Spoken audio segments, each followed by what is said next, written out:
Pour moi, les personnes de Choisir sa vie, elles sont formidables. Ils sont extraordinaires. C'est des gens extraordinaires. Elles montrent ce vers quoi on doit tendre, que ce soit au niveau de la société, de tous les obstacles aujourd'hui que les personnes en situation de handicap ont à franchir pour pouvoir participer pleinement à la vie en société. Qu'est-ce qui fait qu'aujourd'hui, une personne en situation de handicap elle a encore des difficultés pour aller à la poste, pour aller voter, pour aller, etc., etc. Ces personnes en situation de handicap qui auraient vraiment tout, mais alors vraiment tout pour se plaindre dans leur vie, je ne les ai jamais entendues baisser les bras ou se plaindre. Tout le courage, toute la motivation, toute l'envie dont font preuve les personnes de Choisir sa vie pour vivre leur vie, pour exprimer leurs choix, pour mener leurs projets à bien.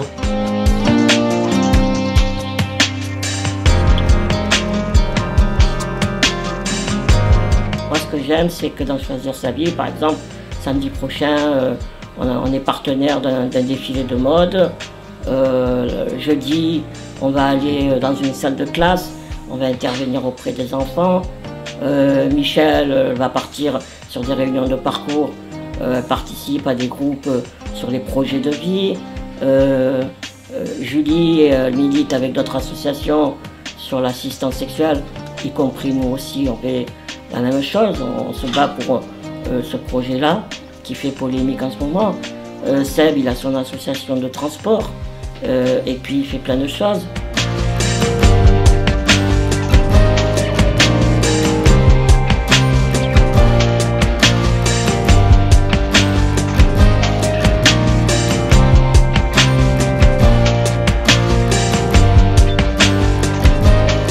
Ce que j'aurais fait, c'est chercher les mots. Donc j'aurais dit maladie des os verts, je leur ai dit INC, pour qu'ils cherchent un peu des mots, voilà, comme ça ils ne soient pas trop perdus au niveau du vocabulaire.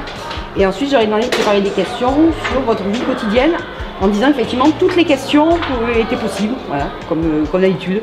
Donc aujourd'hui, nous avons parmi nous des membres d'une association qui nous tient beaucoup à cœur au Collège d'Estac, qui est l'association Choisir sa vie. Cette association intervient dans le collège depuis 2005, je pense. N'est-ce pas, Patrick? Ouais. Voilà. Donc c'est une association qui est composée de personnes handicapées et de personnes non handicapées. Donc Patrick et Sébastien, eux par contre, on va définir leur handicap dans la catégorie de IMC, infirme moteur cérébral. Est-ce que quelqu'un a trouvé une bonne définition de infirme moteur cérébral? C'est une infirmité motrice due à des lésions cérébrales présentes périnatales. Les personnes IMC, ce sont des intellectuels mal compris. Au début, quand on est né, notre cerveau a manqué d'air. Voilà, leur cerveau a manqué d'air. Ça fait quoi? Toute la partie motrice. Toute la partie motrice a été endommagée. Alors ici, on a des AVS aussi pour d'autres personnes qui ont d'autres difficultés. Donc, une élève qui est sourde, par exemple, a une AVS. C'est-à-dire c'est quelqu'un qui l'aide aussi dans sa scolarité à prendre les cours complètement. Il y a eu au départ de réussir d'intégration que pour nous deux, puis nos parents ont invité d'autres parents d'enfants handicapés à rentrer dans la société pour que leur enfant puisse pouvoir avoir une aussi d'intégration et être intégré en milieu scolaire et petit à petit ça fait évoluer. Il y a de plus en plus de personnes handicapées comparativement, donc il a fallu recruter de plus en plus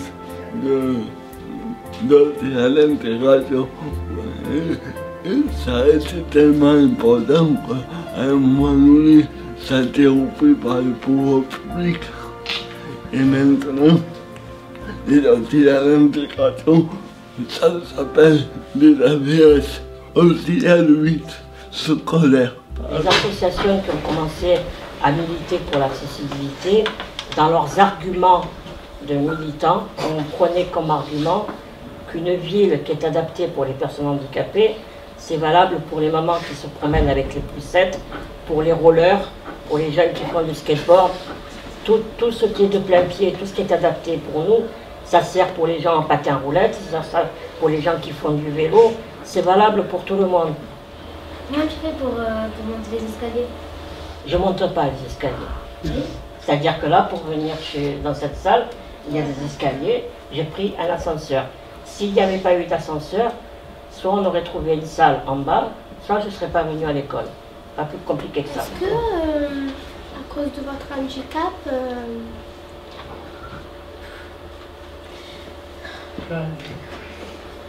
Tu es ému? Ah oui. Qu'est-ce que c'est qui te rend triste? Tu nous le diras après, tu viendras me le dire en après. fait, c'est quand je prononce le mot. Le mot handicapé? Et c'est ce mot-là qui ne te plaît pas? Change-le. Tu dis les personnes autrement capables. Le handicap, au premier abord, il fait peur. Au premier abord, il fait peur. Est-ce que vous avez peur de Patrick? Non. Mais Les enfants sont très ouverts. C'est les parents qui sont pas ouverts, mais les enfants, ils sont très ouverts. Ils sont très agréables. Même les adolescents d'aujourd'hui, ils sont beaucoup plus ouverts qu'il y a 10 ans en arrière. Qu'est-ce que vous pensez, vous, qui peut être le plus difficile dans leur vie privée? La vie sexuelle? La vie sexuelle. Est-ce que les personnes handicapées peuvent avoir une vie sexuelle? Bon, ma tante, elle est handicapée, elle a des enfants, des fois, ça dépend quel handicap. On va dire que j'ai une sexualité presque normale. Être maman, c'est normal, c'est naturel. C'est pas parce qu'on est handicapé qu'on ne peut pas être maman. Est-ce qu'ils ont des rapports sexuels? Alors, le handicap, quel qu'il soit, n'est pas synonyme de non-sexualité. C'est pas parce qu'on est handicapé qu'on est ce qu'on appelle asexué. Est-ce que c'est facile pour vous d'avoir des rapports? Quand on a un handicap, rien n'est facile. Mais je répète, il y a des personnes valides pour qui aussi ce n'est pas facile d'avoir des rapports sexuels. Parce que tout ne se joue pas uniquement qu'au niveau du corps. Le premier organe sexuel, est-ce que quelqu'un sait dans cette classe où se trouve le premier organe sexuel? vas-y, Denis. Entre les jambes? Non. Non. Le cerveau? Oui. Il paraît que le premier organe sexuel, c'est le cerveau, contrairement aux idées reçues. Donc moi, dans mon cerveau, le sexe est important. Et comme je dis souvent avec un peu d'ironie, c'est que j'ai la maladie des os de verre, et le seul endroit de mon corps où il n'y a pas d'os, c'est dans le sexe. Donc à partir de là, bon entendeur, salut. Et par contre, là, avec la maladie qui évolue, c'est vrai que maintenant, j'ai beaucoup d'arthrose dans les mains, j'ai mon corps qui s'affaiblit. Peut-être que dans quelques années, je ne pourrai plus me masturber, je ne pourrai plus avoir accès à mon corps. Et s'il me reste encore un peu de libido et de désir, et que je n'ai pas la possibilité de rencontrer des femmes qui veuillent de moi, ben, ça me ferait du bien d'avoir une assistante sexuelle. Là, c'est un mec qui parle à la radio, mais moi, je parle aussi beaucoup au nom des femmes, parce qu'il n'y a pas que les femmes qui ont le monopole de la parole des femmes, il y a aussi des hommes féministes, et moi, j'en suis un, à ma manière.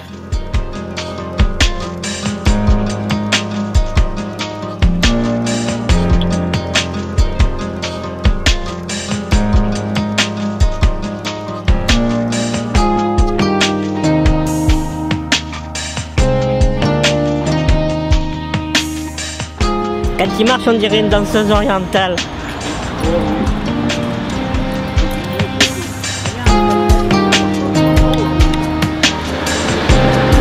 Bonjour la caméra. À Château-Renard, on est quand même sur un territoire assez isolé parce qu'on est au nord du département. c'est un milieu assez rural, les personnes sont très isolées. Et le handicap, c'est quand même encore un tabou. Ça fait du bien d'avoir des gens comme Charlie qui viennent nous voir à Château-Renard. On sait qu'il a une énergie pas possible. Nous allons visionner un film qui s'appelle Hasta la Vista et qui disons, est sur le thème de la sexualité des personnes en situation de handicap. Nous allons regarder le film et ensuite nous allons partager nos idées et nos points de vue et écouter tout d'abord celui de Charlie et l'intervention aussi de Madame Badarou du planning. Merci à l'association Choisir sa vie.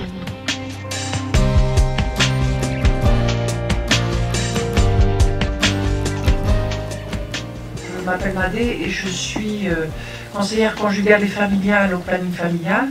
Il y a une semaine, j'étais à la PUI d'Orange, puisqu'on doit faire une intervention au foyer, avec des parents d'enfants qui ont 40, 35, 25 ans, et qui se posent beaucoup de questions sur comment aborder la sexualité, les thèmes de la vie affective et sexuelle de leurs enfants.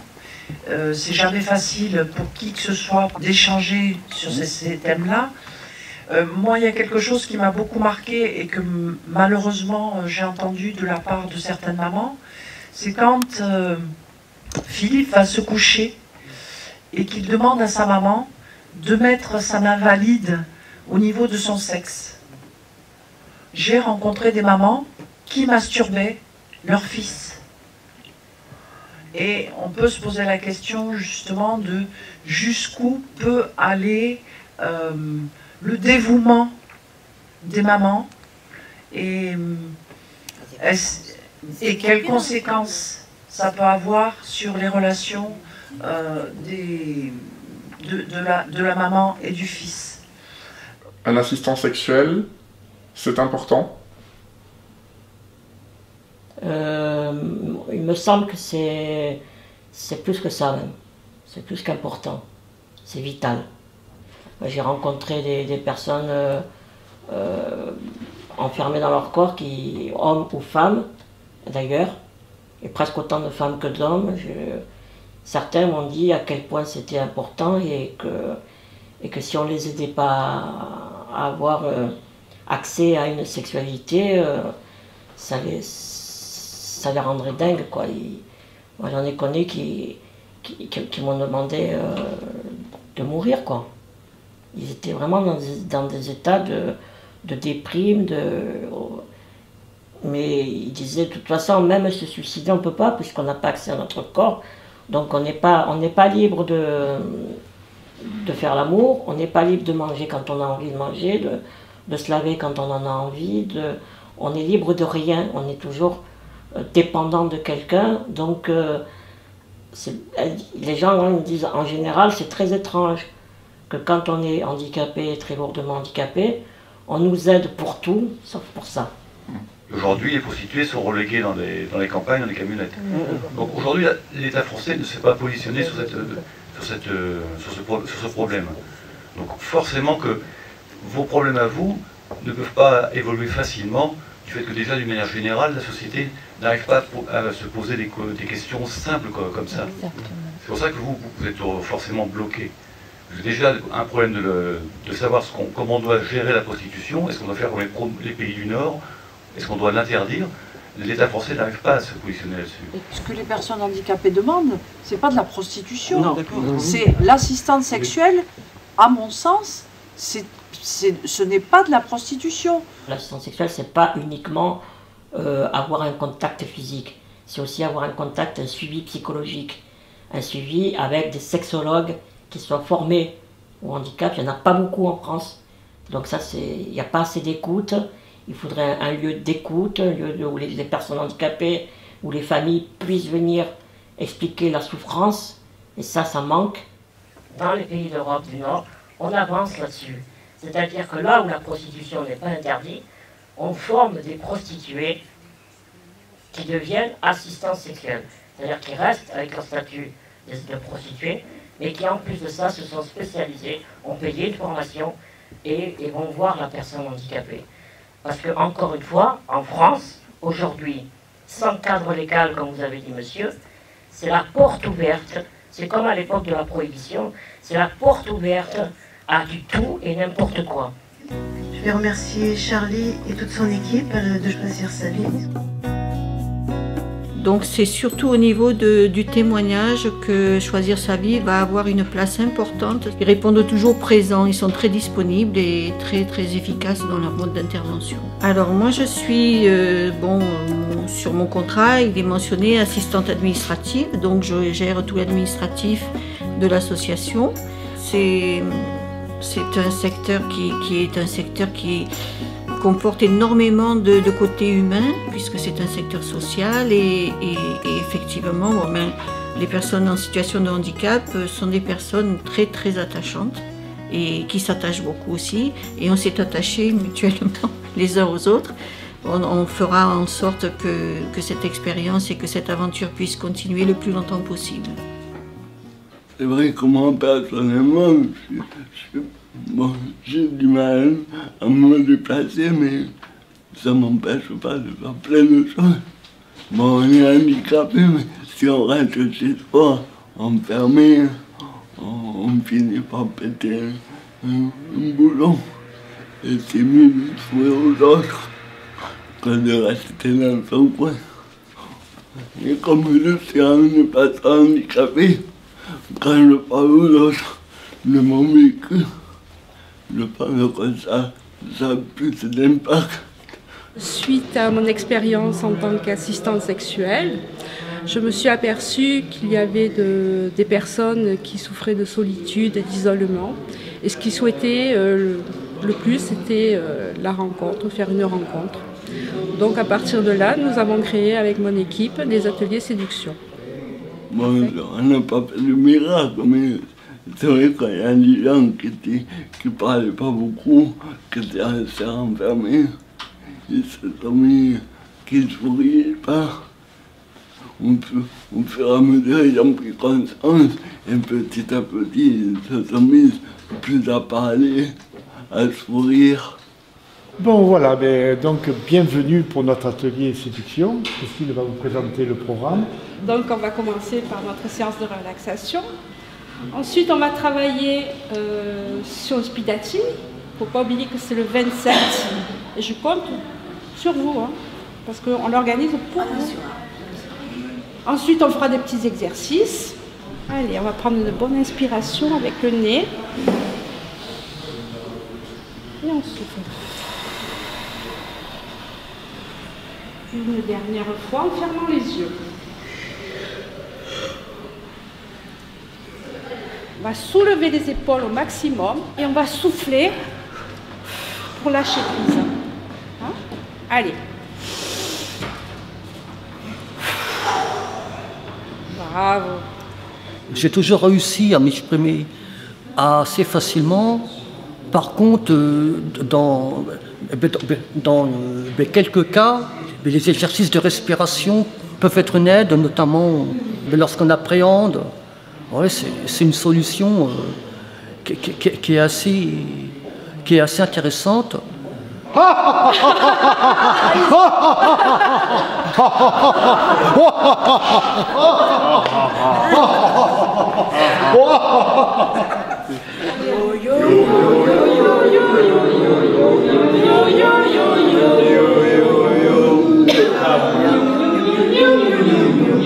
Tous les problèmes de communication qui m'intéressent beaucoup, parce que les bases essentielles de la communication, c'est souvent je dirais le pain de nos exercices, quoi, hein. C'est leur apprendre à faire attention à l'autre, à s'intéresser à l'autre.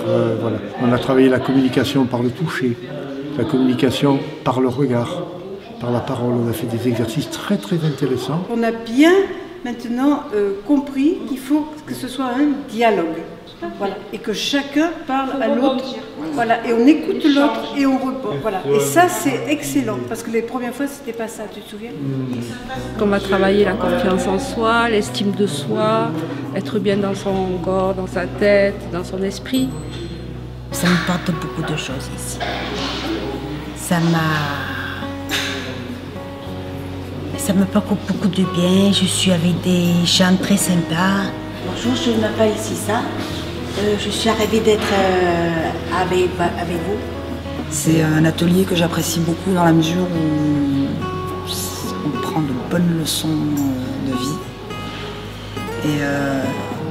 Et puis on arrive à se mettre au même niveau que les autres personnes et je trouve ça valorisant.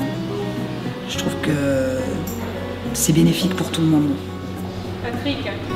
Présente-toi d'abord. Tu vas respirer. Respire. Présente-toi. Toi. Bonjour, je m'appelle Patrick. Je viens de Marseille. Je vois d'autres personnes qui ont évolué au niveau de l'élocution, de la gestuelle. Certains n'étaient pas gracieux du tout, maintenant ils sourient. C'est énorme. Il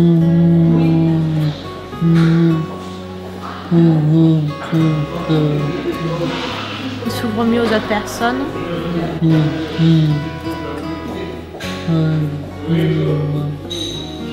Plus facilement. Ouais. Oui, j'ai senti qu'il était plus ouvert. Il arrive plus à parler aux gens parce qu'avant, quand il rencontrait quelqu'un qu'il ne connaissait pas, avant de dire un petit mot, c'était un peu difficile. Maintenant, il essaye de s'avancer et de ne pas attendre qu'on vienne vers lui. Je pense que c'est très bien parce que je pense que ça les aide à savoir qu'ils sont comme nous, quoi. Qu'ils peuvent séduire, qu'ils peuvent avoir des enfants et qu'ils peuvent rencontrer des gens pas handicapés, se mettre avec une personne qui n'est pas handicapée. Ça aussi, ça peut les aider parce que peut-être ils ont peur aussi de séduire une personne qui n'est pas handicapée. Alors choisir sa vie est partenaire d'Handipassion parce qu'on est militant dans tout ce qui touche à améliorer l'image de la personne en situation de handicap. Donc l'image, ça passe aussi par la mode, l'esthétique, tout ça. Donc ça nous a plu quand on nous a proposé de nous associer à un projet de mode entre handicapés et personnes valides.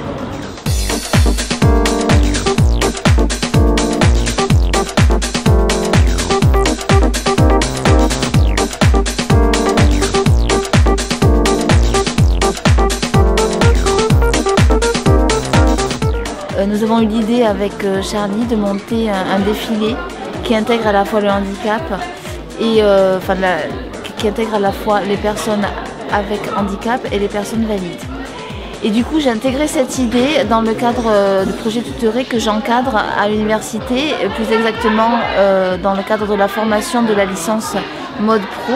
Nous sommes 6 organisatrices du défilé Handifashion et nous sommes également étudiantes dans une licence professionnelle de mode. C'est vrai que la mode a l'air d'être un milieu très fermé, c'est vrai que ça a l'air d'être un milieu très prisé, très réservé, parfois une certaine élite ou des personnes qui connaissent. Et nous, on est étudiantes en mode et on a voulu faire cet événement pour montrer que la mode est ou devrait être accessible à tous. Pourquoi ce défilé? C'était aussi pour avoir un côté humain, que ce soit pas un défilé comme les autres.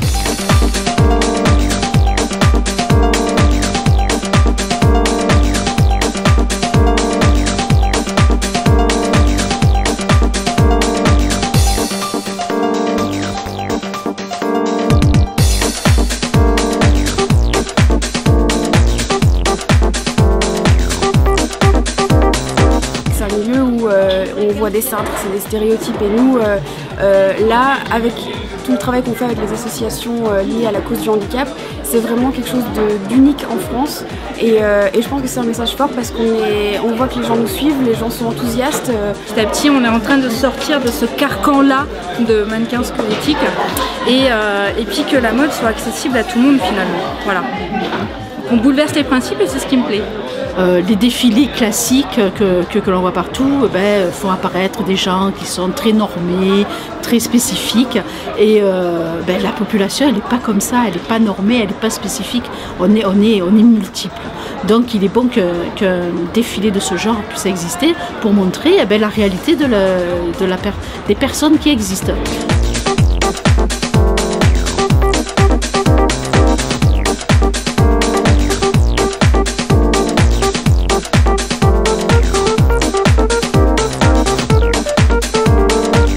J'ai défilé l'année dernière déjà pour Handifashion. Donc là, je me suis représenté au casting cette année et j'ai été pris à nouveau. C'est mon premier défilé que... Je fais ce défilé parce que pour le fun d'abord, et ensuite parce qu'on se mélange, ça fait vivre une expérience inédite. Je le fais car j'aime bien la mode, je souhaiterais devenir styliste. Donc si ça peut aider pour la suite, pourquoi pas. Mon souhait, c'est de faire tomber aussi les barrières et de montrer qu'une personne en situation de handicap, de toute façon, on porte les mêmes habits que les personnes, on va dire, pseudo-valides. Donc, En fait, on lutte contre la séparation. Ce qu'on veut, c'est jeter des passerelles. Et comme je disais tout à l'heure, malheureusement, ces passerelles devraient exister dès le départ. Et comme vous dites, quand on est enfant, on ne fait pas de différence. Il a un handicap, il est différent. Et puis basta, c'est pas grave, on fait avec, c'est mon pote de toute façon. Mais avec malheureusement le temps qui passe, l'homme ou la femme, enfin lui-même voit les choses différemment et fait des différences et des séparations entre plusieurs univers. Et du coup, on enferme l'handicap là et on garde les valides là et on les sépare complètement. Non, nous on dit ça c'est pas possible. Il faut que tout le monde soit ensemble. Donc là c'est la mode, mais ça peut être pareil pour tout. Ça peut être pour l'amour, la sexualité, pour tout. Mais ça va être tellement naturel. Mais malheureusement on est obligé d'insister dessus. Ouais, ça fait tomber les barrières parce que les valides ils n'ont pas trop l'habitude de nous parler ou de nous aborder. Donc là on est entre eux, on est avec eux, ils n'ont pas le choix. Donc ils viennent vers nous ou on va vers eux. Et finalement, après, au final, ils se rendent compte qu'on n'est pas si différents que ça, mis à part qu'on est assis.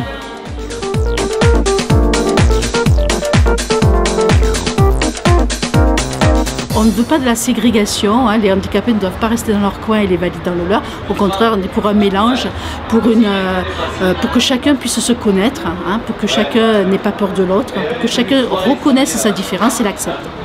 Moi, ce qui me plaît aussi, c'est de pouvoir trouver des tenues pour chaque personne, peu importe qu'il y ait un handicap ou non, d'ailleurs physique, qu'on puisse vraiment trouver quelque chose qui ressemble à la personne. Il n'y a pas que les valides qui peuvent défiler, être beaux, classe, enfin voilà. Au revoir.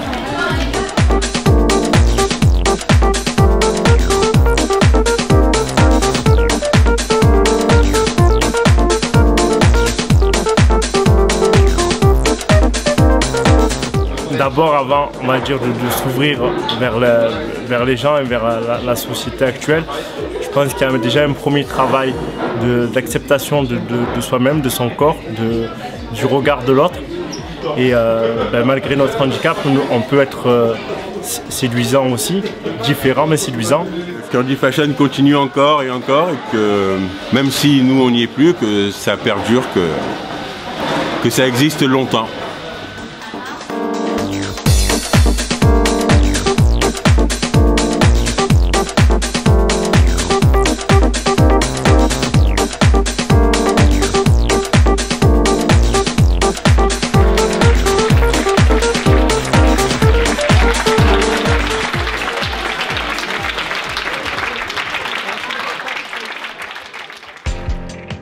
On est particulièrement mobile pour des personnes à mobilité réduite.